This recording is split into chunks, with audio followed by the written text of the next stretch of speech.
the purpose of the lesson is to be a good reader and to learn and grow as a reader. And I think maybe not today, but in the past we've talked about like we need time to practice being a good reader, and the purpose of reading and writing is so we can grow and learn. I guess right now as I reflect on it, I feel like maybe I could have done a better job of communicating the purpose, but I think also it's time for them to practice being self-directed and practice for them being responsible, so that's what we were working on today. But I feel like in kindergarten they want to, and they want to please you and they want to learn. You know, I said, who wants to be a better reader? And they all raised their hand up. As 5th grade or 6th grade, you might not get that. So they all want to learn, they all want to be there. But now I'm even thinking like maybe that's not the case with all kindergartners. Like maybe that's something I've created in my classroom, because you might not get that in other classrooms. But I think we talk a lot about, you know, if you want to get better, you have to practice. And we want to practice reading and writing, and so we want to get better at it.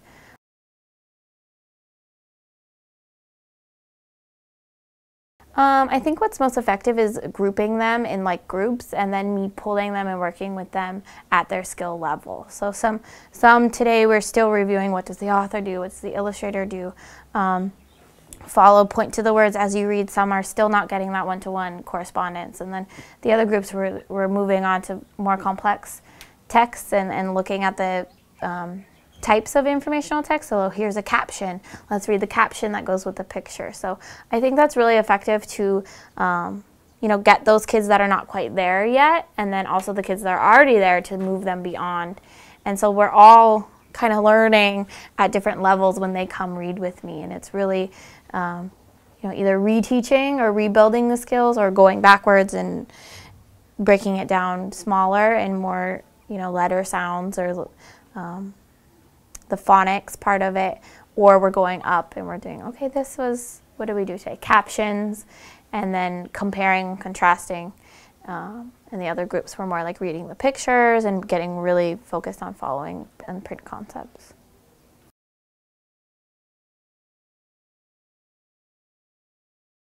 Having a curriculum that's already set up for you makes the organization and the planning pretty easy, because for Wonders, you can go on and it has a planning section, and then you can plan all the materials that you want to use that day. So I have, you saw the little, on the smart board, I drag and drop which ones I want to use for that day. So I pull over the essential question, and I'll pull over the story that we're going to read that day, or the sight word, or the letter sound.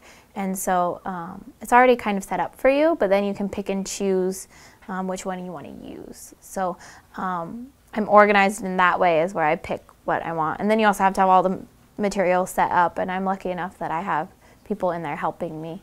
And they pretty much run their own, you know, I get the materials for them, and then they can set it up. So we did the sight words, you saw them doing the sight words testing, and then she was doing the writing. So those materials they, you know, are kind of in charge of. And then of course the Play-Doh, you have to get that ready.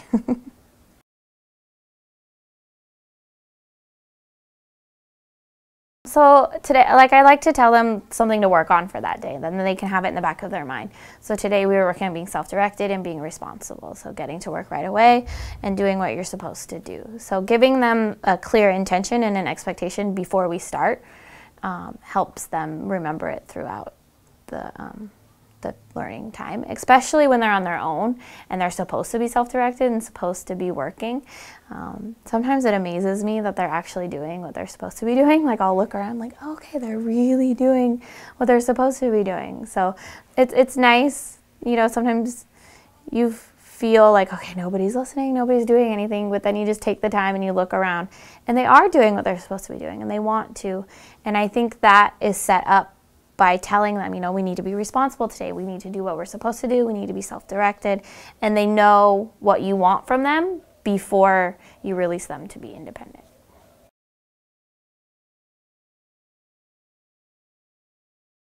I think pretty good, because they're all pretty much engaged. The group that's working with me, it's in a small group, so I don't have 25, you know, behavior problems getting in their way, or 25 bodies. It's just 5 of us and we can really work.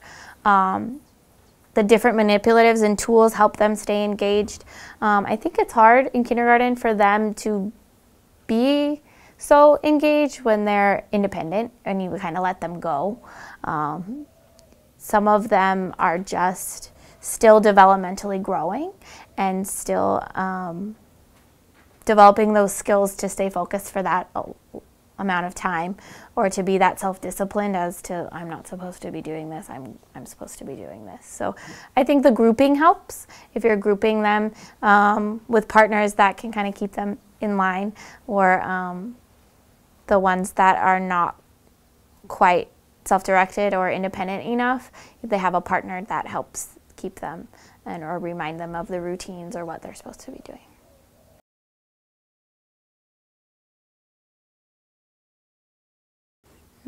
I think, again, we talk a lot about we want to be good readers and writers. We want to practice, so this is our time to practice, especially with the independent reading and writing time and listening. So the way you get to be a good reader is you keep listening to books, you keep reading books, you keep practicing your writing. I think it being nonfiction text is very relevant to their lives and to the world that we live in. So, you know, and they're very interested in animals. We're going to go to the zoo soon, so that will kind of bring in what we're learning. Once we go to the zoo, we can say, oh, do we see any baby animals? And compare and contrast those ones.